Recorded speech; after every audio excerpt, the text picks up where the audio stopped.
세상의 모든 지식 언더스탠딩. 자, 여러분을 위한 여러분의 의한 여러분의 언더스탠딩. 오늘은 평소에 방송하는 곳이 아니라 저희가 네. 세트장을 바꿔서 좀 새로운 곳으로 나왔습니다. 여기는 그 서울의 유명한 강남이라는 동네고요. 네. 예, 여기 멋진 이 그 강연장은 드림플러스. 드림플러스가 한화생명에서 운영하는 곳인데 네, 한화생명에서 매우 건물도 멋지고 부동산으로 세상을 행복하게 하자. 네, 이 그런, 프로가 너무 좋아하는 네, 컨셉에 슬로건으로 예. 만들어 놓은 여기 뭐 입주하는 벤처 업체들도 많으시고 예. 이런저런 공간도 대여해 주시고 이런저런 지원도 하시고 하는 모양입니다. 하여튼 예. 저희한테 무상으로 이번에 장소를 내주셔서 네. 아주 즐겁게 촬영을 하려고 네, 합니다. 감사드리고요. 네. 지금 저희 앞에는 무려 150여 분의 언더스탠딩 구독자들이 옹기종기 모여서 또 앉아 계십니다. 토요일 이 시간에 여기까지 오신 거 보면 역시 언더스탠딩 구독자 여러분들은 참 특이하다. 할 일이 없다 이럴 줄 알고 내가 지금 놀랬잖아요. 저희야 일이니까 나왔지만 참 여러분들은 참 대단하십니다. 네. 예. 고맙습니다. 나와주셔서. 네. 네. 자, 오늘은 저희 언더스탠딩의 첫 공개 강연이고요. 네. 구독자가 뭐 1,000명, 2,000명 하던 게 엊그제 같은데 제가 이렇게 그 성장해서 공개 강연까지 하게 된 건지 참 저희가 생각해도 저희가 대단하고 저희가 기특하다 이렇게 네. 생각합니다. 네. 기특하죠. 여러분도 그렇게 생각하시죠? 그래서 저희 오늘 공개 강연이 성공하면 앞으로도 좀 자주 해볼까 생각합니다. 예. 일단 돈도 좀 받고. 네, 유료로 진행해 보려고 합니다. 네. 네. 오늘 강연은 이철 박사님이 중국 경제에 대해서 앞으로 네. 어떻게 달라질 건지 박사님의 독창적인 시각으로 좀 분석을 해주실 거고요. 강연 후에는 저희가 이제 궁금한 것도 좀 여쭤보고 네. 여기 오신 분들 질문도 좀 받아보고 그렇게 하려고 합니다. 다들 모든 강연이 이렇습니다. 뭐 평범하게 네. 뭐가 더 있겠습니까? 그렇죠? 네. 네. 예. 박사님 기다리고 계시니까 예. 이제 마이크를 넘겨주시죠.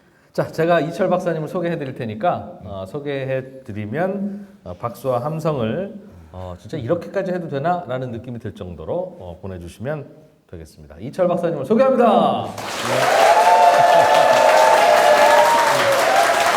감사합니다.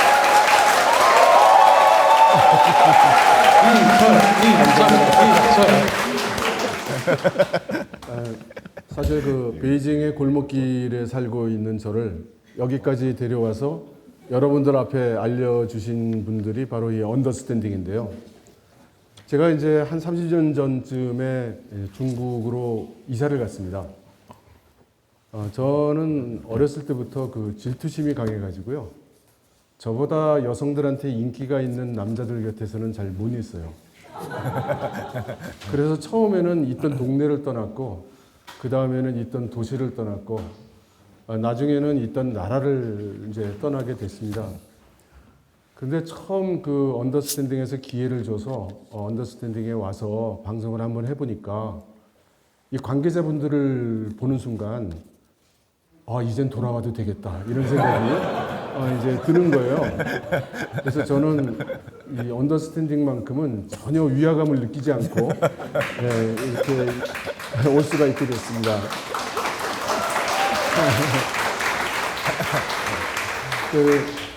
제가 그 한국에 와 보니까요, 저 때는 별로 그렇지 않았었던 것 같은데 굉장히 주식 투자들을 많이 하시더라고요.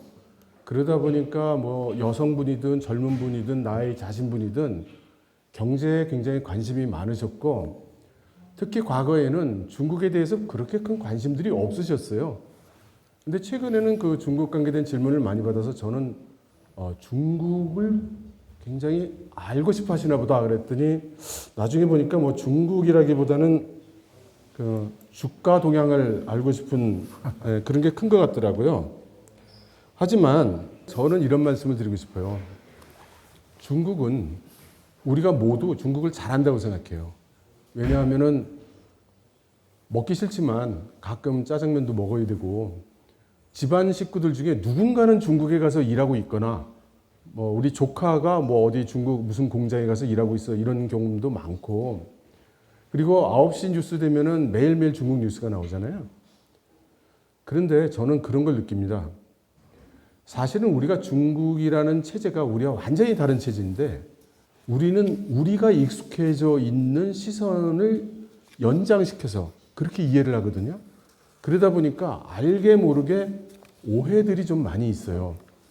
그래서 중국의 경제가 어떻게 돌아갈 것인가를 볼 때도 우리는 우리 시각에서 우리가 평소에 생각하던 대로 보는 건데, 근데 중국 시각에서 보면 그게 핀트가 서로 안 맞는 거죠. 그래서 저는 중국 쪽 시각, 그러니까 중국을 좋아하라는 뜻이 아닙니다. 중국 쪽 시각이 어떻다. 그들의 체계는 어떻다. 그러니까 그들의 입장에서 보면 이렇게 된다. 이런 것을 좀 이해하실 수 있게 되면 나오는 중국 뉴스들이 해석이 제대로 된다고 생각합니다. 그래서 중국을 어떻게 볼 것인가? 저는 한마디로 표현하라면 이거예요. 멀리서 보고 길게 봐야 된다. 예를 들면 우리나라 매년 국회에서 떠듭니다. 내년도 예산안을 통과를 시켜주네 안 시켜주네 하면서 막 떠들잖아요. 싸우고. 그런데 중국은 그 예산 계획이, 그러니까 정부 계획 자체가 5년이 단위예요. 그러니까 우리나라에서는 5년이면 막 중장기 계획인데 중국에서는 5년이 제일 짧은 계획이에요. 그러니까 이제 어떤 분들은 이런 질문도 하시거든요. 어이, 중국 정부에서 뭐 예산 쓰다가 불용 예산은 어떻게 처리하지? 처리 안 해요. 그거 왜냐하면 계획이 5년짜리니까. 지금 2년 됐으면 아직도 4년 남았거든요. 그러니까 그 예산, 불용 예산 이런 얘기 안 나오죠. 그런 것처럼 우리 눈으로 보면 잘 안 보인단 말이죠. 그래서 중국을 볼 때 5년 계획인 나라니까 그 사람들이 무엇을 바라보고 있는가를 보려면 50년 뒤에 이 사람들이 뭘 만들려고 그러나, 100년 뒤에 이 사람들이 뭘 이루려고 그러나, 그런 식으로 보고, 또 우리는 한반도에 좀 갇혀 있잖아요. 그거를 좀 넓게, 그럼 중국, 일본, 아세안, 베트남, 인도, 러시아 이런 식으로 보면 중국이 왜 저렇게 하나, 이것을 좀 이해하기가 쉽다고 생각합니다. 그래서 이런 순서대로 말씀을 드릴 거예요. 이번에 양회를 하면서 양회라는 게 이제 전인대와 이제 정협이죠. 그래서 시진핑 3기 정부가 출범을 했습니다. 이게 사실은 그 중국에 살고 있는 사람들이나 중국과 관계 있는 사람들한테는 엄청난 사건이었어요. 왜냐하면 저는 사실 그 중국의 지도자를 장쩌민부터 겪었습니다. 장쩌민 시대를 겪고 후진타오 시대를 겪고요. 그리고 시진핑 시대를 두 기를 겪었죠. 그리고 그 다음은 당연히 다음 지도자로 바뀌어야 되는데 안 바뀐 거잖아요. 안 바뀐 것도 굉장히 그 놀라운 일이었지만 3기 정부가 출범을 하면서 중국의 최고 권력 7인 상무위원회의 멤버가 지금까지는 항상 파벌간 그 협상과 그 절충을 통해서 결정이 됐는데 누가 어떤 권력을 잡느냐 하는 걸 이번에는 시진핑 그룹이 전부 차지했어요. 이것도 전무후무한 일입니다. 심지어 마오쩌둥 시대에도 이런 일은 없었어요. 이런 일이 어떻게 가능한가? 굉장히 놀라웠죠. 그래서 저는 일단 이 말씀을 드리려고 그래요. 무슨 일을 하든 목적이 뭔지를 아는 게 중요하다고요. 그래서 길게 아까 말씀드린 대로 중국 공산당이 하려고 하는 게 뭐냐.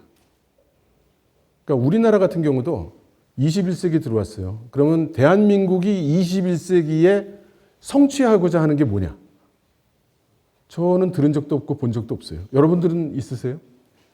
만일 목적이 없으면 흘러가는 거죠, 그냥.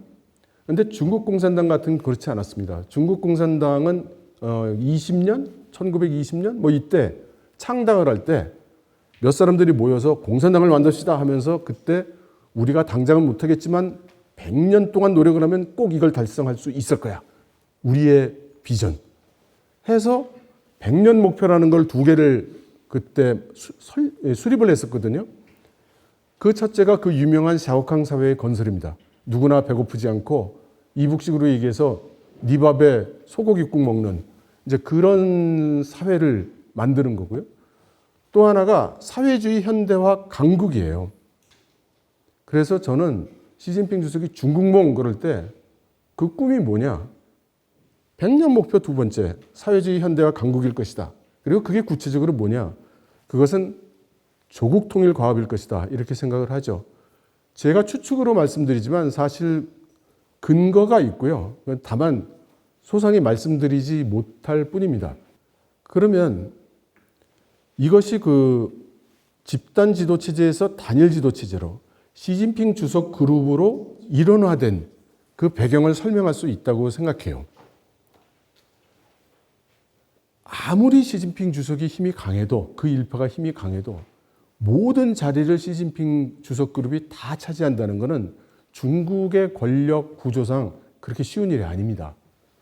그런데 어떻게 이렇게 됐느냐? 저는 그 이유가 반대파가 양해했기 때문이라고 생각합니다. 다른 파벌들이. 가장 유명한 중국의 파벌이 시진핑 주석 및 그 뭐 소위 태자당 그룹이라고 부르는 게 있고요. 장쩌민 주석을 정점으로 하는 상하이방이라는 얘기 들어보셨을 테고, 그리고 나서 그 리커창 총리나 지난번 후진타오 주석이 이끄는 소위 공청단 파벌 이렇게 세 가지가 있을 텐데요. 요거 그대로 하면은 상하이방에 유일하게 남은 인사라고 하는 한정 전 부총리, 이 사람이 이제 은퇴했어야 돼요. 그런데 명예롭게 은퇴했죠. 왕치산 부주석이 하던 자리를 한정 부총리가 승진해서 그걸 받았어요. 그런데 정작 여태까지 그 파트너십으로 같이 일해왔던 리커창 총리 그룹은 다 사라졌습니다.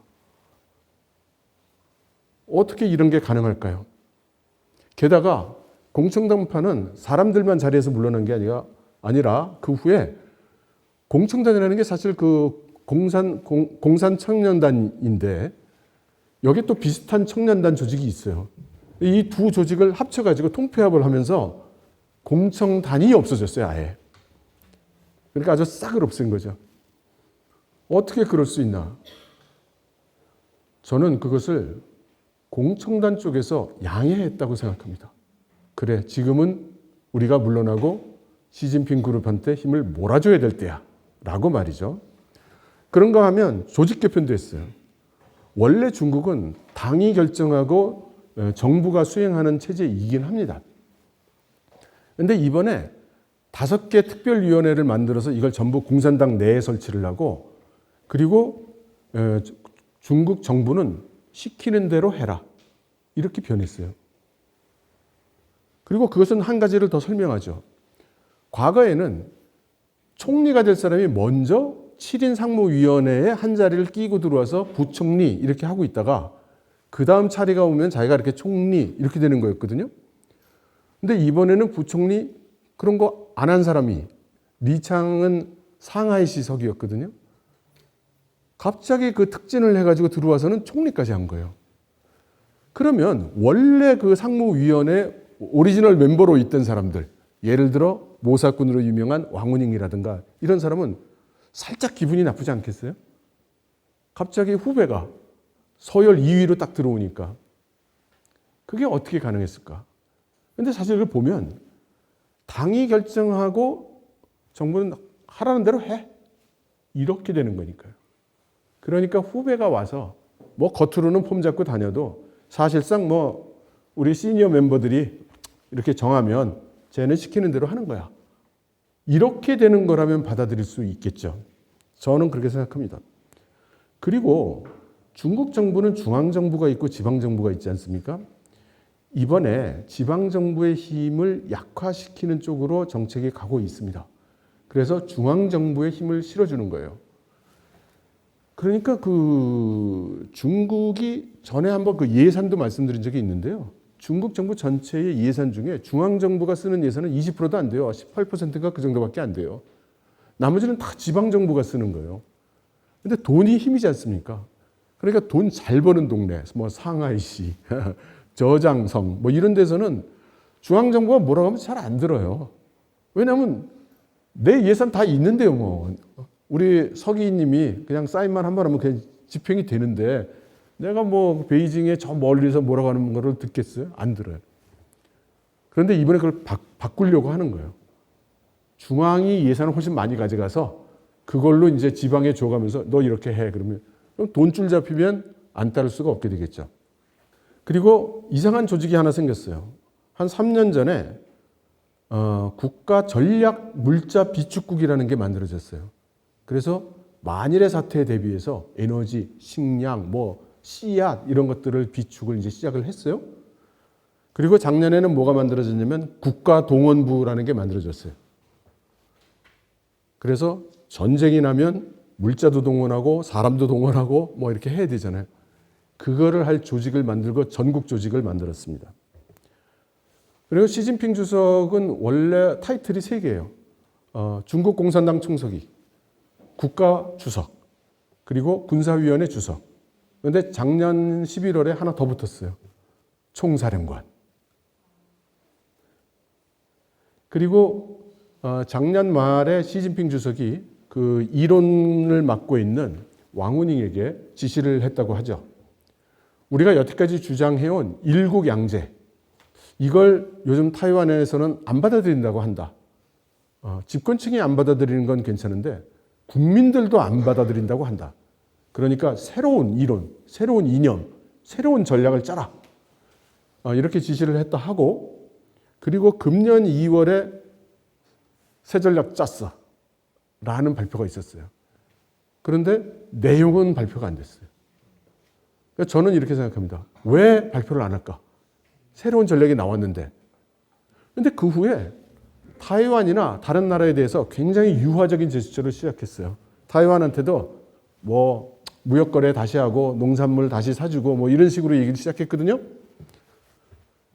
그런데 왜 발표를 안 할까? 정작 타이완 정책은. 저는 그게 발표를 못하는 내용이 들어있기 때문이라고 생각합니다. 그게 만일 우리 평화롭게, 부드럽게, 순리대로 가는 거라면 공개 못할 이유가 없다고 생각합니다. 그런데 중국이 현재 처한 환경, 특히 이제 경제 쪽을 보면 제일 큰 문제가 이제 미국하고 부딪히고 있는 겁니다. 그래서 바이든 행정부가 지금 열심히 경제 분리를 하고 있죠. 기술도 제재하고, 무역도 제재하고, 금융도 제재하고, 그리고 공급망 분리한다고 뭐 리쇼링도 하고, 프렌드쇼링도 하고, 어쨌든 난 중국하고 엮이지 않을래를 하고 있잖아요. 이게 우리는 이제 남의 일이니까 옆에서 보고 있지만 지금 중국에서는 특히 높은 사람들은 위기감이 상당합니다. 여기에 대해서. 그리고 이 중에서도 특히 공급망, 그리고 기술 제재, 여기에 대해서 굉장히 걱정들을 하고 있어요. 왜냐하면 외국의 자본과 기술 없이 중국의 새로운 기술 발전이 어렵고, 중국이 새로운 기술 발전을 못한다면 새로운 경제에서 리더십을 차지하기가 어려운 거죠. 그러니까 미래가 어렵다. 그 다음 중국 경제를 이끄는 것을 대개 중국 경제의 삼두마차라고 표현을 하는데, 그게 수출, 소비, 투자예요. 근데 수출이 만만치가 않아요. 요 그래프를 옆에 있는 걸 보시면요, 노란 선이 뭐냐면 작년에 미국과 중국 간의 무역량을 나타낸 겁니다. 그런데 트럼프 시절부터 이제 무역 전쟁을 시작했지만 무역 거래량은 계속 증가하고 있어요. 중국과 미국 사이에. 그런데 저 파란 선이 뭐냐면 미국 기업이 중국에 투자하는 직접 투자, FDI를 표현한 겁니다. 근데 보시면 최근에 와가지고 확 떨어지고 있죠. 그런데 중국 정부가 발표하고 있는 외국 자본의 유입은 떨어지지 않았어요. 그러니까 이걸 어떻게 해석을 하고 있느냐면요, 저는 이렇게 해석합니다. 수출은 늘고 있지만 질적으로 악화가 되고 있다. 미국에서 수입하고 있는 것을 보면 전에는 미국으로부터 하이테크 제품들을 많이 수입했어요, 중국이. 근데 지금은 하이테크를 제재를 하니까 미국에서 사오는 게 전부 에너지, 농산물 이런 거예요. 그리고 제조업의 투자, FDI는 확 줄어들고 금융 자본들이 들어오는 거예요. 주식 투자하고 채권 투자하고 이런 것들. 왜? 중국 정부가 금융시장을 막 개방하고 있으니까. 그러니까 그러니까 국민연금 같은 것도 개방했거든요. 그리고 무슨 그 자산운용 같은 것도 개방하고. 그러니까 뭐 이거를 얻으려고 이제 서구 자본들이 막 들어오는 거예요. 그런데 그 자본들이 채권 사고 뭐 이런 건 하지만 공장 짓고 돌리는 게 아니잖아요. 그리고 소비를 보면 중국 정부에서 발표하는 그 데이터만 보면 뭐 큰 문제 없는 것처럼 발표를 하지만 저는 주로 무엇에 관심을 가지고 보았냐면 고용입니다. 고용. 저도 현장에 있으면서 그 팬데믹을 겪고 있으니까 동네의 가게들이 망가지는 거를 눈으로 보지 않습니까? 그러면 동네에 있는 음식점들 망하고 조그만 가게들 망하고 옷가게 망하고 막 이러는데 어떻게 경기가 좋아지고 경제 지표가 좋아지고 고용이 좋아질 수 있냐. 그래서 고용 지표를 계속 모니터링을 해봤더니 정식으로 발표되는 실업률은 그것도 악화가 되지만 실제로 그 PMI 지표, 그러니까 공장들 또는 그 회사들에서 자기 회사의 직원들이 증가하느냐 줄어드느냐를 보면 지난 3년 동안 형편없이 계속 감소했습니다. 그러니까 한마디로 중국은 지금 엄청나게 실업이 커져 있는 상태고요. 그리고 지금 2억 명에 가까운 농민공들도 지금 먹고 살 게 없어서 농촌으로 많이 돌아가 있는 상태예요. 이것은 다시 말하면 사회 불안정 요소가 굉장히 크다는 뜻입니다. 그래서 지금 이제 팬데믹 끝나고 이제 그 소비가 일어나고 있다고 얘기하는데 사실 내용을 보면 짜장면집이 지금 생기기 시작하는 단계예요. 그러니까 가장 소자본으로 시작할 수 있는. 그러니까 조금 더 기다려 봐야 될 겁니다. 그리고 이것은 그 하나의 그 딜레마라고 할 수 있는데요. 그동안 공청단 그룹은 경기를 어떻게 돌려야 된다, 노점상도 막 허용해야 된다, 뭐 이렇게 한 반면에 이제 그 시진핑 그룹에서는 국가의 위신이 있지 뭐 이런 얘기들을 많이 했었거든요. 근데 정작 이제 자기들이 이제 경제를 직접 담당하게 됐잖아요. 그랬더니 나오는 정책이 리커창 총리의 정책하고 거의 똑같아요. 그러니까 별다른 선택이 없는 거예요. 그리고 저는 이거를 시진핑 그룹의 아마도 실질적으로는 가장 큰 도전일 거라고 생각해요. 뭐냐면 전에는 뭐가 잘못되면 저 녀석이 잘못해서 그랬어 라고 할 수가 있었는데 지금은 다 자기 사람이에요. 무슨 문제가 생기든 다 자기 문제야. 이제 비난도 잘 못하게 생겼어요, 지금. 그러니까 이 상태에서 얼마나 잘 해낼 수 있을까는 상당히 의문입니다. 그리고 본질적으로 지금 중국이 맞이하고 있는 그 큰 문제가 이 첫 번째예요. 투입 요소 한계 효용이 문제가 되고 있다. 이게 무슨 뜻이냐면요. 전에는 투자를 하면 그게 공장이 늘어나기도 하고 우리 식당이 커지기도 하고 오늘은 언더스탠딩에서 한 100여 분을 모셨는데 투자를 해서 더 공간을 넓혀서 다음번엔 200분을 모시고 이렇게 하면은 자꾸 성장을 하는 거예요. 그런데 이제 그게 안 된다는 겁니다. 공장을 더 만들어도 잘 안 팔리고 이 공간을 2배를 빌려서 다음 강연을 했는데 오는 방청객들은 50분으로 줄고 이러는 거예요. 다시 말해서 투자를 해도 원료를 더 넣어도 이 인력을 더 투입해도 경제 성장이 증가가 안 일어나고 있다는 겁니다.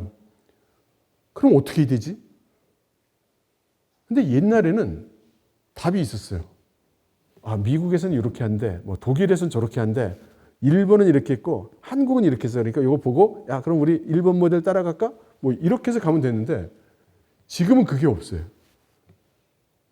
중국이 미국식으로 하고 싶어도 할 수가 없는 거예요. 상황적으로. 그러니까 어떻게 되지? 이런 문제가 이제 심각해진 겁니다. 그런가 하면 그간의 고도 발전으로 인해서 경제 발전으로 인해서 지금 중국 내 양극화가 굉장히 심해졌어요. 마윈 같은 사람은 자기 개인 비행기, 제트 비행기 타고 다니는데 예, 중국에서 못 사는 사람들은 그야말로 그 남행열차도 타기가 어려운 이제 이런 상태가 돼 있는 거죠. 그것이 큰 사회 불안정 요소라는 것을 인지하고 있는 겁니다. 또 역으로 말하면 그렇게 인지할 정도로 사회 불안정 요소가 지금 커져 있는 상태인 거예요. 이걸 어떻게 되냐? 그다음 미국과 서구가 연맹해서 지금 중국을 견제를 들어왔는데 중국은 전략 물자를 해외에 의존하고 있습니다. 대표적인 게 에너지죠. 석유 70%를 해외에서 가져다 써야 되잖아요. 식량도 사실은 모자르고요. 반도체는 뭐 다들 아시다시피 지금 고통받고 있고요. 그럼 앞으로 필요한 우리가 경제 발전을 하기 위해서 필요한 이런 물자들은 어떻게 가져올 거냐? 어떻게 담보할 거냐? 골치가 아픈 거죠. 그리고 그동안 얘기해온 금융의 시스템성 위기. 지금 중국 부동산이 엉망된 거 다들 아실 거예요. 지금 얼마 전에 중국 내에서 발표가 있었어요. 제가 한번 말씀드린 적이 있는데요. 이 언더스탠딩에서 중국 인구가 사실은 몇 년 전부터 감소하고 있었을 거라고 저는 이제 추정을 말씀드린 적이 있어요. 그런데 부동산도 그런 것 같아요. 그래서 중국 정부가 못 믿겠다 이놈들. 실제로 다 조사해보자. 그래가지고 500만 명을 풀어서 중국 방방곡곡을 다니면서 이 집에는 누가 사나, 이 절에는 어떤 중이 사나, 이거 다 조사를 했어요. 하나하나, 가가호호. 그러니까 엄청난 작업을 한 거죠. 그 결과, 지금 빈 건물이 한 6억 채, 7억 채 이렇게 있다는 거예요. 그 중에 이제 상업용 건물이 많이 있고, 그래서 사람들이 거주하는 주택의 경우는 한 1억 채 정도 비어 있다고 해요. 그래서 근데 한 집이 아니고요. 한 동. 1억 동이 지금 비어 있다는 겁니다. 그러면 한 동에 몇 사람 들어갈 분량이냐, 그게. 그래서 적게 보는 사람은 한 6억, 많이 보는 사람은 한 30억, 이렇게 얘기를 하고 있단 말이에요. 그러면 중국의 부동산 가격이 막 떨어지고 있냐? 이게 말이죠. 중국의 특징인데, 베이징에서는 짜장면 값이 오를지 몰라도 시골 가면 짜장면 값이 내려가고 이런 거잖아요. 그러니까 어디 한 군데를 보고 어떤 현상이 일어난다고 해서 이게 중국 전체가 그런지 그 동네만 그런지를 잘 알 수가 없어요. 부동산의 경우도 베이징이나 상하이 같은 데는 지금도 오르고 있어요. 그런데 지방도시, 작은 도시 가면, 근데 이제 중국에서 작은 도시라고 하면 인구가 100만이 안 되는 도시를 얘기하는 겁니다. 예, 그런 데를 가면 예를 들어서 인구 30만, 50만 이런 소도시를 가면 그런 데가 지금 그 주택이 텅텅 비어 있는 거예요. 그러니까 사람들은 쉽게 얘기를 하잖아요. 중국이 이제 경기 진작을 위해서 부동산도 하고 지금 이렇게 비어 있는데 부동산을 또 만들 수 있겠어요? 그래서 한번 그래프를 4개를 보겠습니다. 이 그래프는 중국의 3대 주식시장의 그 주가가 그동안 변해온 거예요. 그냥 간단히 얘기해서 다 죽을 쓰고 있어요. 그러니까 중국 정부는 어떻게 하겠어요? 이 옆에 있는 게 그 은행 지준율, 그러니까 은행들이 가지고 준비해 놔야 되는 그 돈이죠. 그 지준율을 쭉 내려가지고 돈을 엄청나게 계속 풀고 있는 거예요. 그랬더니 여기 있는 그 그래프는 뭐냐면요. 이 파란색은 이제 그 돈이 풀리는 거고요. 이 주황색이 뭐냐면 돈을 빌리는 거예요. 그래서 이거 보시면은 2021년을 피크로 해서 그 돈 안 빌려요. 돈 빌릴 이유가 없어요. 아이템이 있어야 투자를 하죠. 그래서 이쪽을 보면은 이제 CPI, PPI거든요. 소비자 물가하고 이제 그 제조 물가예요. 원자재 물가. 그러면 정부에서 돈을 팍 풀면 이 PPI가 증가해요. 왜냐하면 국유기업들이 안 사가도 만드니까. 갑자기 안 만드던 놈들이 막 만들면 재료가 구하기가 어려워지잖아요. 그럼 그 가격이 오르는 거죠. 그래서 PPI가 올라가요, 저렇게. 그러면 물건을 만들어서 막 내밀면 사줘야 되는데 안 사는 거예요, 저 파란 선을 보면. 그러니까 시중에는 돈이 막 풀리는데 아무도 소비는 안 해. 왜 그럴까요? 저는 이게 어느 나라나 어느 정도는 다 비슷하다고 생각합니다. 정부에서 돈을 팍 풀면 일단 내 주머니로는 안 들어와요. 그죠? 다 남의 주머니로 가요. 그리고 내 주머니로 들어와도 내 주머니에 오래 안 있어요, 얘가. 하여튼 뭐 조금 있으면 뭔가를 하여튼 다 나갔어요. 그럼 그 나간 돈은 누가 가져간 거예요? 결국은 투자 수익을 가져가는 사람들이, 건물주가 또는 은행이, 금융기관이 가져가는 거예요. 그러니까 소비는 늘지 않아요. 소비가 반응을 안 해주니까 PPI도 내려갈 수밖에 없어요, 다시. 그런 상황에 지금 와 있다는 거죠, 지금 중국 경제가요. 그러면 이걸 어떻게 타개할 것이냐? 그 얘기를 이해하려면 일단 우리 경제와 중국 경제가 다른 점을 조금 알아야 될 것 같아요. 우리가 이제 그 보통 중국이 공산당, 사회주의 경제라고 얘기했잖아요. 근데 우리가 알고 있는 사회주의 경제는 일단 공유제죠. 그리고 계획 경제고, 그 다음 뭔가가 만들어지면 n분의 1로 놀아먹자. 이런 체계죠. 근데 사실은 이렇지가 않아요, 중국이. 중국의 현재 시스템은 공유제와 사유제 병존이에요. 공유제도 존재하고 사유제도 존재하고. 그렇죠? 우리들이 중국 가서 뭐 돈 벌면 자기 계좌에 돈 가지고 있는 건 틀림없잖아요. 두 번째가 계획 경제적인 요소가 있지만 시장 경제도 돌아가는 거예요. 그래서 중국 공산당이 하고 있는 유명한 말이 있어요. 두 개에 동요하지 마라. 그게 뭐냐면 계획 경제는 굳건히 가니까 동요하지 마라. 그런데 사유 경제 굳건히 가니까 동요하지 마라. 두 개에 동요하지 마라. 그걸 우리가 이해해야 돼요. 그게 무슨 말인지. 그러니까 우리나라 같은 경우에는 어느 한쪽을 많이 강조하는 경향이 있어요. 그러니까 공산당, 중국 공산당 걔네들은 완전히 국가가 다 하고 뭐 우리 민간 기업은 뭐 하라는 대로 해야 되고 뭐 이게 말이 아니야. 안 그래요. 그렇지 않아요. 또 어떤 분들은 뭐 상하이 같은 데 가서 뭐 중국 기업들 하는 걸 보고 이제 중국은 뭐 완전 자본주의 국가야. 우리보다 더 자본주의자들이야. 라고 하는데 아니에요. 그렇지 않아요. 이 두 개가 병존하는 체계라는 걸 우리가 이해할 필요가 있어요. 그리고 현재 지금 그 중국 정부 입장에서는 이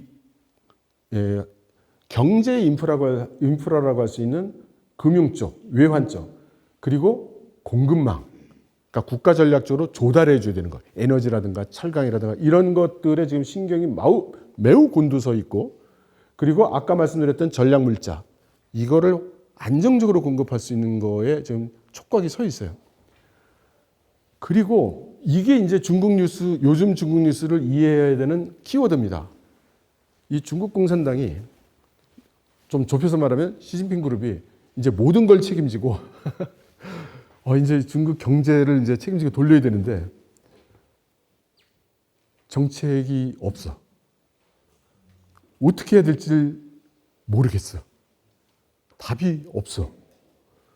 그래서 일단 그 리커창 총리가 하던 거 가져다가 주섬주섬 가져다가 이거야 뭐 이렇게 얘기를 하는데 될성 쉽지가 않아. 그래서 자기 힘이 없으면 남의 힘을 빌려야죠. 그래서 중국 공산당이 지금 생각하는 게 뭐냐면 이거 아무래도 안 될 것 같은데 또 투자 효용이 없어졌으니까 뭔가 뭐 창의, 혁신 뭐 이런 얘기 많이 하더만. 그래, 혁신이야, 혁신. 혁신. 그래서 근데 보통 이제 그 혁신을 어떻게 하냐면 이렇게 하죠, 보통. 김 과장, 이 부장, 혁신 아이디어 내일 아침까지 5건씩 보고할 거야. 그렇게 나올 리가 없잖아요. 그게. 그래서 가만 생각을 해보니까 정말 혁신을 할 수 있는 게 누군가 이렇게 생각해 보니까 크게 두 가지 소스가 있는 거예요. 하나는 혁신을 하고 있는 외국의 기업가, 외국 기업. 예를 들어 테슬라, 뭐 이런 애들. 또 하나는 우리 국내에도 민간 기업가들 중에 뭔가 이렇게 뛰어난 애들이 있어. 뭔가 혁신적 생각을 하는 애들이 있어. 그러니까 걔네들을 데려다가 잘 좀 해봐. 이렇게 해야 되겠다. 라고 생각하는 거예요. 그러니까 어떤 그 뉴스들을 보면 중국 정부가 뭐 외국 자본, 외국 기술을 뭐 이렇게 배척한다. 또는 민간 기업인들을 배척한다. 아니에요. 야, 혁신 좀 해봐. 뭐 지금 이런 입장이에요. 예. 네가 혁신을 해야 나도 살지. 뭐 이런 입장이거든요. 다만 이 혁신을 하기 위해서는 시장이 활성화되고 많은 사람들이 막 적극적으로 활동을 해야 되는데 예를 들어 그 독과점 기업 같은데 알리바바, 뭐 텐센트 딱 붙잡아가지고 내 말 안 들으면 없어. 뭐 이런 식으로 나가면 혁신이 아니라 거기서 막힌다. 그러니까 그건 안 돼. 근데 넌 돈도 있고 사람도 있고 기술도 있으니까 다른 면으로 좀 혁신해. 혁신. 다음 달까지 혁신 5건 할 것. 뭐 이렇게 지금 하고 있는 거예요. 그래서 그러면 중국 정부가 구체적으로 경제 정책을 어떻게 쓸 것 같으냐? 우선 우리가 먼저 이야기해야 될 게 중국의 그 국가 계획이 5년 단위로 돈다고 그랬잖아요. 그 5년 아직 안 끝났어요. 끝나는 해가 2025년에 끝나요. 그러니까 지금 뭐 사실은 뭐 특히 새로운 계획을 내놓을 때는 아닌 거예요, 지금. 아직 시간이 있어요. 다만 과거에는 어떻게 됐냐면 중국은 계획 세우는 기간이 오래 걸려요. 2년 정도 걸리거든요. 계획을 수립하는 기간이. 그리고 그 계획 수립이 우리가 보는 그 전인대 있잖아요. 그 전인대가 이제 그 기초 단체, 그러니까 기초 행정 단위부터 시작을 하는데 이게 쭉 올라와서 다 총 국가로 수합이 돼서 이게 최고 전국 전인대에서 승인을 받을 때까지는 시간이 많이 걸린단 말이에요. 그러니까 어떻겠어요? 예를 들어서 저는 가끔 그런 말씀 들어요. 이제 한국에서 회장님이 오시는 거예요. 그랬더니 이제 그 식사 자리에 저를 부릅니다. 저는 영광이니까 이제 가죠. 가면 당신이 뭐 중국에 대해서 좀 안다며? 아닙니다. 그렇지도 않습니다. 관시가 좋다면서? 아닙니다. 그렇지도 않습니다.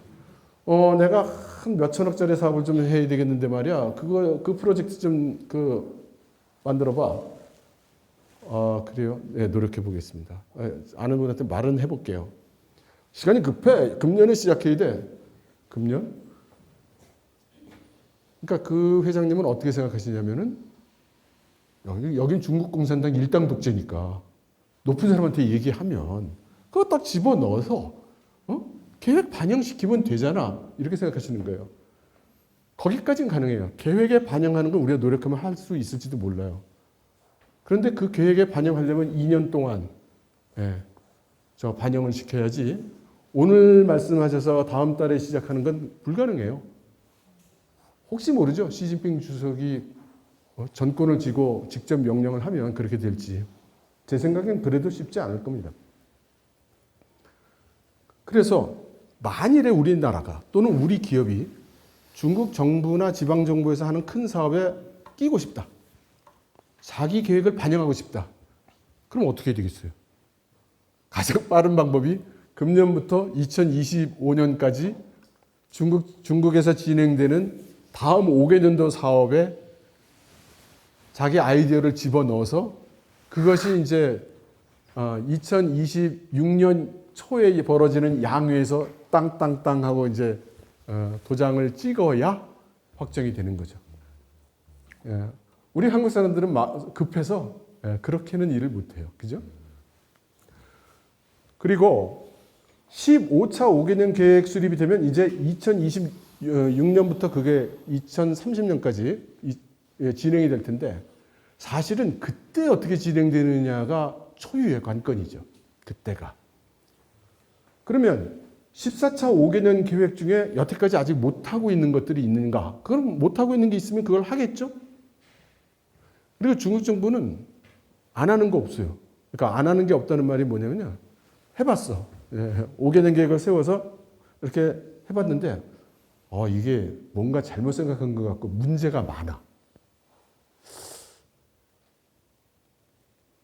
그래도 해요. 아니 그래도 해야만 해요. 해야만 합니다. 안 그러면 공무원들이 야 요거 딱 폼을 보니까 한 1, 2년 지나면 이런 문제 저런 문제가 나올 것 같은데 그러면 안 할 것 같은데 또 안 그래도 버틸 수가 있잖아요.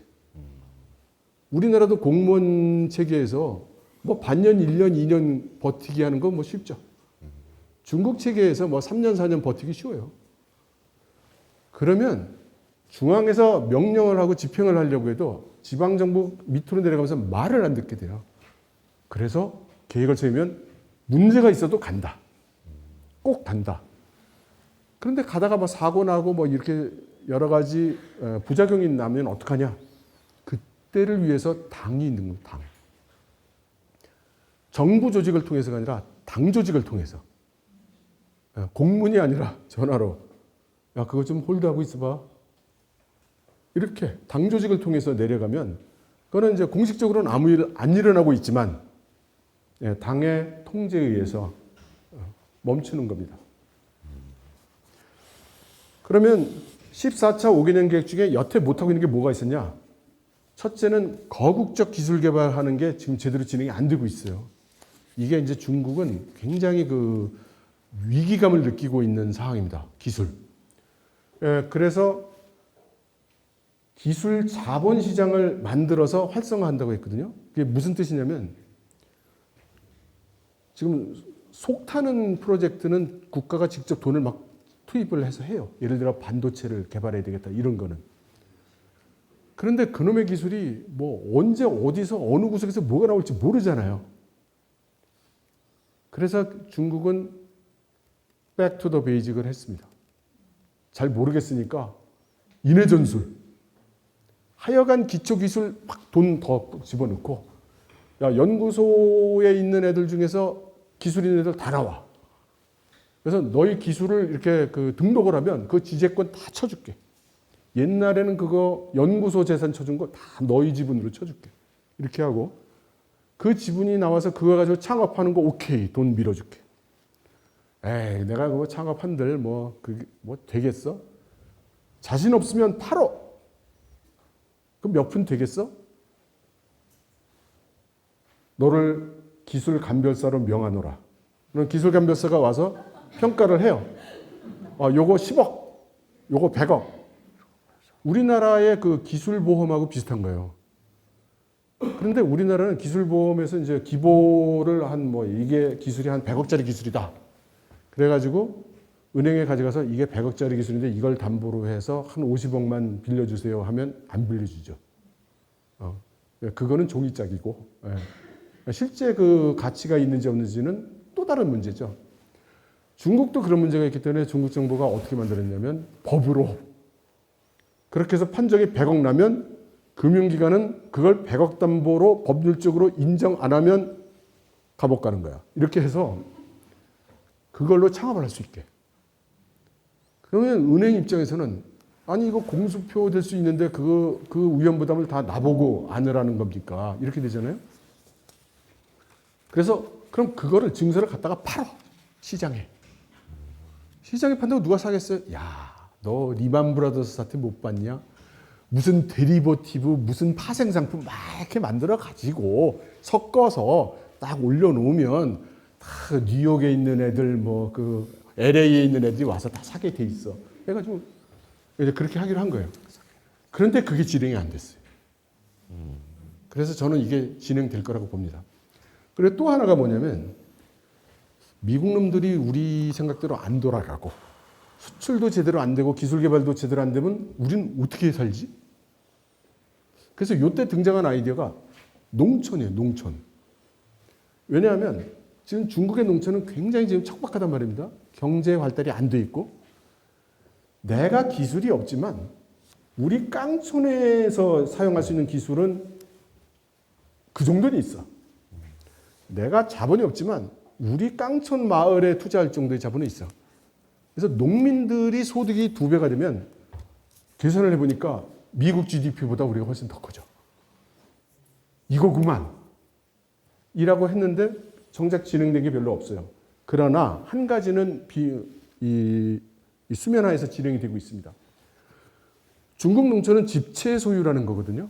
그러니까 한 마을에 있는 땅은요, 개인의 소유가 아니지만 중국 정부 소유도 아니에요.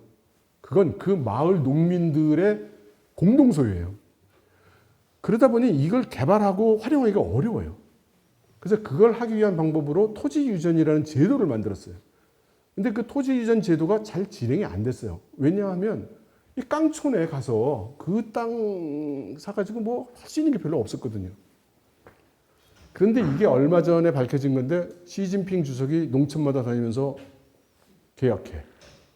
도장 찍어. 이렇게 해가지고요. 지금 중국 전국 농촌 토지의 60% 이상이 지금 계약이 됐다고 합니다. 그러니 조만간 이 땅 가지고 뭘 하겠다가 나올 거라고 저는 생각해요. 그리고 뭐 15차에서는 공급망 정비가 굉장히 중요할 거고요. 그러면 공급망 정비 하는데 도대체 구체적으로 뭐냐? 한 가지 예가 최근에 나왔죠. 사우디하고 이란의 국교 정상화를 중국이 해냈잖아요. 근데 이게 해내게 된 게 기본적인 구조는 이런 것 같아요. 이란은 수십 년 동안 미국한테 그 경제 제재를 받아가지고 지금 경제가 형편없어요. 거기에다가 그 국내에서도 여러 가지 정치적 사건이 나서 정치적으로도 불안정하죠. 지금 코너에 밀려 있는데 중국이 가가지고 경제 협력 하겠다고. 주로 에너지 쪽, 석유 뭐 정유 시설 하고 저유 시설 만들고 하는 이런 쪽으로 내가 좀 쏠게. 그래가지고 4천억 달러의 경제 협력 협약을 맺었어요. 4천억 달러면 우리 돈으로 한 500억 정도, 500조 정도 될 거예요. 500조. 이란에서는 갑자기 막 호박이 덩굴째 들어오는 거죠. 예. 그래서 이란이 형님 고맙습니다 이렇게 됐어요. 근데 사우디는 이제 가장 무서운 나라가 이란이죠. 이란이 자기 국채를 흔드는 가장 큰 위험 요인인데 옛날에는 이 이란으로부터 보호를 받기 위해서 미국한테 이제 따레를 붙어 있었던 건데 요즘 보니까 상황이 많이 달라졌죠. 옛날에는 미국이 석유도 제일 많이 사가주는 고객이고 우리의 안보도 지켜주는 형님이고 뭐 그랬는데 지금은 미국이 에너지 수출 국가가 됐어요. 그러면 지금 제일 우리 석유 많이 사가주는 데가 어디냐? 중국이에요. 그럼 우리가 필요로 하는 거 제일 많이 공급하는 데가 어디냐? 중국이에요. 그리고 사우디는 근본적으로 석유 없어지면 우리는 어떻게 살지? 이 걱정이 있단 말입니다. 그래서 석유가 아니라 사우디는 석유가 다 떨어지기 전에 우리가 제조 강국으로 탈바꿈해야 돼. 해서 국가 전략을 우리는 제조 강국으로 간다로 수립을 했거든요. 그래서 여기다가 뭐 이렇게 단지도 만들어 놓고 여러분 와서 투자하고 제조하세요 그러는데 안 가요. 사우디 모래밭에서 뭐 거기 가서 난 그 회사에서 나를 걸로 발령내면 난 사표 낼 거예요. 그러니까 일로 안 와요. 이때 중국이 등장하는 겁니다. 중국은 미국과 유럽이 너 공급망에서 분리할겨 이러고 있으니까 이걸 어떻게 처리하지? 하고 있는데 그 중에 하나의 전략이 뭐냐면 제3국을 우회해야 되겠구나. 근데 이 사우디가 여기 수에즈 운하가 있잖아요. 이 수에즈 운하 건너면 유럽이에요. 그죠? 게다가 사우디는 땅은 많아요. 그죠? 그 다음에 사우디하고 중국도 통하는 게 황태자하고 시진핑 주석이 둘이 얘기하면 다 끝나는 거예요. 그죠? 다른 건 다 필요가 없어요. 그래서 사우디가 여기다가 단지를 만들어서 제조업을 육성하겠다고 할 때 중국이 나는 석유가 필요하고 제조업 내가 거기서 만들게. 그럼 우리 많은 제조기업들이 있는데 여기 와가지고 조립해가지고 메이드 인 사우디 이렇게 해서 유럽에 갖다 팔자. 그럼 당신하고 나하고 윈윈이야. 아저씨 뭐 안보가 위험해? 이란 걱정하지 마. 걔는 나한테 코 꿰어. 내가 그냥 500조를 내가 거기다가 이렇게 흔들고 있는데 걔네들 못해. 그리고 요렇게 그러니까 이거 되고 나면은 사우디 뭐 이란에다가 뭐 좀 하청도 주고 말이지. 니들 인구도 모자란데 이란에서는 지금 실업이 많아가지고 애들 뭐 먹고 살기 힘들어. 데려다 좀 쓰고 콜 이제 이렇게 되는 거죠. 이게 국가 대 국가로 전략을 맞춰서 공급망 전략을 함께 하는 거예요. 그리고 이런 오퍼를 중국이 우리나라에도 했었던 겁니다. 지난번 왕치산이 왔을 때. 근데 우리나라는 대꾸도 안 했죠. 이제 구체적인 아이템에 대해서 간단히 이제 훑어드릴게요. 우선 이번에 리창 총리가 이 새 금년도 중국의 경제 성장률, GDP 성장률을 5% 내외로 해서 사람들이 좀 이상하게 생각하고 있거든요. 왜냐하면 작년에 뭐 3점 몇 프로 있는데 거의 이제 그 코로나도 끝났고 그냥 가도 기저 효과로 5% 6%는 그냥 나올 텐데 야 이게 무슨 목표냐 이게 이제 그 여론이에요. 근데 리창 총리는 본인은 뭐라고 얘기를 했냐면 이것도 힘들어 이렇게 얘기를 했거든요. 근데 저는 리창 총리 편이에요. 저는 5% 그렇게 만만치 않을 걸이라고 생각해요. 왜냐하면 지금 그 불확정 요소가 많기 때문에 그렇습니다. 우선 중국의 그 삼두마차를 생각해 보죠. 수출은 언제든 미국과 유럽이 또 무슨 일이 어떻게 터져서 가로 열고 양안 간에 문제가 일어난다든가 또 무슨 정치적 문제가 생겨서 문제가 되면 수출 더 힘들어질 거예요. 그리고 투자. 이 투자, 다음에 더 얘기를 이제 할 텐데요. 투자에서도 지금 기대할 수가 없어요. 그러면 내수인데, 내수가 지금 짜장면집 이제 간신히 다시 돌아오고 있는 형편이라 크게 기대할 수가 없는 거예요. 그러니까 리창 총리 입장에서는 이거 크게 밀어낼 수가 없어 라고 생각하는 것도 당연하다고 생각합니다. 수출 정책, 아까 말씀드린 대로 우회, 그리고 지역 리전별 경제 협력을 강화하는 거고요. 투자가 이제 중국이 이제 두 번째로 외국인 투자가 이제 절실해 지금. 그러니까 미국이 저러고 나오고 있으니까 이제 그 외국에서 이제 새로운 첨단 기술과 자본을 가져올 것 같지 않은 거예요. 그래서 지금처럼 그냥 가만히 있어서는 투자가 안 오겠다. 그러니까 뭔가 화끈하게 유인을 해야 되겠다. 그래서 그 화끈한 유인이 뭐냐? 외국인 기업이 오면 내국인과 똑같은 대우를 하겠어. 그러니까 옛날에는 뭐 요건 외국 기업은 할 수 없고 뭐 어쩌고 한 것, 뭐 어지간한 거 다 풀어줄게. 이제 이렇게 얘기를 하는 거고요. 그 다음에 금융규제, 아까 말씀드렸듯이 외국 금융기관이 들어와서 할 수 없는 것도 지금 다 풀어주고 있고요. 그 다음에 상장제도도 바꿨어요. 그러니까 중국은 상장, IPO 들어갈 때 그 심사가 굉장히 까다롭고 정치적이에요. 그래서 그게 일종의 그 혜택을 주는 것처럼 돼 있거든요. 그리고 IPO 올라가기만 하면 뭐 대박 나는 걸로 이렇게 돼 있었단 말입니다. 근데 그거를 이제 그렇게 안 한다는 거예요. 등록제로 바뀌었어요. 일정 요건만 만족하면 그냥 다 가는 걸로. 그리고 우리 입장에서는 더 큰 정책도 하나 발표를 했어요. 외국 기업도 제조업이면 실체가 있는 비즈니스를 하는 외국 기업이라면 상장할 수 있게 해주겠다 그랬어요. 그럼 예를 들어 삼성전자 시안 반도체 공장 같은 거. 중국에서 상장할 수 있게 되는 거예요. 그렇게 되면. 그래도 투자 안 할래? 뭐 이제 이런 거죠. 그리고 외환 정책에 대해서 한 말씀 드리면은 중국은 무조건 위안화 가치는 보호하게 돼 있습니다. 그러니까 이게 중국 경제의 아킬레스건 같은 데거든요. 그러니까 중국이 여러 가지로 채무가 많아요. 정부 채무도 많고 기업 채무도 많고 그다음 외국에서 수많은 투자가 들어와 있는데 이게 어느 날 나가겠다고 하면 그거 다 돈 내줘야 되잖아요. 달러를. 그러니까 이게 무서운 거예요. 그러니까 지금 연준이 막 이자율 올리니까 전 세계에서 달러가 다시 미국으로 막 들어가잖아요.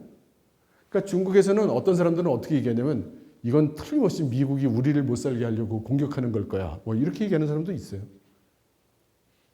그러므로 중국은 위안화의 가치를 지켜야 지금 이 중국에 들어와 있는 달러, 외자가 안 나가요. 그거에 흔들리면 큰일 나요. 그래서 위안화 가치는 유지할 겁니다. 반면에 이제 달러가 부족한 사태를 생각을 해서 미국한테 밑보잉 나라들하고 같이 비달러로 거래를 하는 이거를 계속 진행 중이죠. 그래서 CIPS, 그러니까 중국판 스위프트 이제 이것도 확대를 하고 전략물자, 특히 에너지 이런 거에 대한 위안화로 결제하는 이거를 확대하고 있는데 이게 또 상당히 호응이 좋단 말입니다. 어저께인가요? 그저께 브라질의 룰라 대통령 중국 방문해서 그래 위안화로 결제하자 뭐 이랬죠. 그리고 우리 브릭스 국가들이 우리가 뭐 때문에 달러로만 해야 되는 거야. 각자 우리나라 화폐로 하면 되지. 이러고 있고 러시아와 중앙아시아도 그러고 있고 이거는 확대될 것 같아요. 그리고 부동산은 아까 말씀드렸지만 뭐 새로 짓고 하는 것 쪽은 결코 장려하지 않을 겁니다. 지금 벌려놓은 거 잘 수습하는 쪽으로 이제 갈 거고요. 그다음 이게 그 큰 문제인데요. 지금 중국 지방정부의 부채가 엄청나요. 그러니까 다들 모두가 엄청나다고만 얘기를 하지 얼마나 엄청난지를 잘 몰라요. 그런데 한 가지는 알 수 있어요. 최근에 그 지방정부가요. 채권을 발행해서 돈을 끌어쓰다가 이게 중앙정부에서 이게 문제가 되니까 채권 발행액을 규제를 하거든요. 그런데 돈이 모자라. 그래서 어떻게 하냐면 지방정부가 그 무슨 금융기관을 설립을 해요. 지방금융기관을 설립을 해가지고 이 금융기관이 돈을 빌려요. 그리고 지방정부에 돈을 빌려줘요. 그 기관이. 그러니까 결국은 이게 그 빚내는 거죠. 근데 이것들이 굉장히 많은 거예요. 그러니까 얘네가 지금 막 도산을 하려고 하는 거예요. 제일 먼저. 그래서 이거를 조사를 하느라고 중앙에서 막 그 감사팀이 내려가고 했는데 잘 못 건드려요. 이거를. 한 가지 예를 들어드리면 얼마 전에 중국 남방의 그 꿰이조 성에서 이런 그 빛을 흔들리는 지방정부 산하 금융기관 5개인가 7개를 부채를 30년간 유예했어요. 30년간 일관리에 전부. 원래는 그거 안 해준다고 그랬거든요. 근데 가보니까 안 해주면 당장 지방정부가 디폴트 나게 생긴 거예요. 그러면 더 큰 신용 문제가 생기지 않습니까? 그리고 처벌을 하려고 보니까 지금 꿰이조성 서기, 시진핑 신복, 그 전 서기, 선민월, 자칫하면은 다음 서기 될 뻔한 사람, 그럼 그 전, 리잔수, 방금 그 전인대 주석하던 사람, 그럼 그 전 사람은 누구야? 후진타오. 그러니까 과거는 묻지 않겠다. 과거는 묻지 않고 간다. 이런 정도로 지금 지방정부 재정이 지금 형편없습니다. 그래서 사회 안전망에 대한 돈도 지금 못 쓰고 있거든요. 그 둘은 생략하고요. 그래서 제가 생각할 때는 중국 정부가 GDP 성장률 5% 내외라고 아주 소심한 태도를 표명한 것은 소심한 게 아니라 현실적인 거라고 저는 생각합니다. 그리고 지금 우리가 알고 있는 리스크만 해도 이 정도로 많은데 사실 그 얘기 안 한 내용들이 많이 있을 거거든요. 또한 GDP를 그동안 중국 정부에서 만든 방법을 보면은 크게 민간 시장에서 GDP를 성장하는 것도 있지만 그 인프라 투자로 인위로 만들어낸 GDP도 상당히 크거든요. 그 규모가. 그런데 그걸 계속하려면 지금 그 팬데믹 3년 동안 원래는 그 지방정부의 부채를 줄이려고 했었는데 코로나 사태가 오면서 인프라와 여러 가지 돈을 써야 되기 때문에 거꾸로 부채의 규모를 늘렸거든요. 지난 3년 동안. 그러니까 그러지 않아도 비틀거리던 재정 부담이 지금은 뭐 거의 위태로운 수준에 와 있는 거예요. 그럼 여기다 대고 다시 빚내서 투자해 라고 할 수가 없는 거예요. 그러면 GDP가 그렇게 올라갈 수가 없는 거죠.